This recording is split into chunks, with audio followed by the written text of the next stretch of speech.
বাইরে চলছে প্রচণ্ড বৃষ্টি, আর ঘরে থাকা মনটা চাইছে একটু ভাজাভুজি খেতে।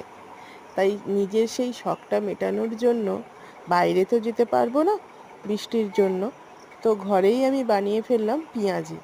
তো কিচেনে চলে গেলাম, গিয়ে কিছুটা পেঁয়াজ কুচিয়ে নিলাম, আর সাথে নিলাম একটু বড় বড় করে কাঁচা লঙ্কা, যাতে লঙ্কাগুলো গালে পড়লে ভালো লাগে।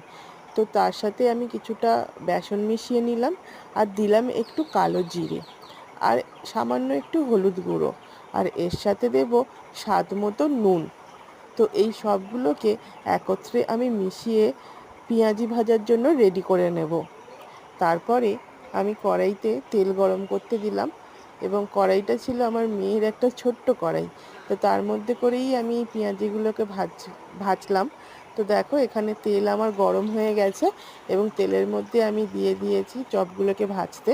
তো দেখো কত সুন্দর রং হয়েছে, আর খেতেও কিন্তু খুব ভালো হয়েছিল। তোমাদের ভাগ দিতে পারলাম না বলে খুবই সরি।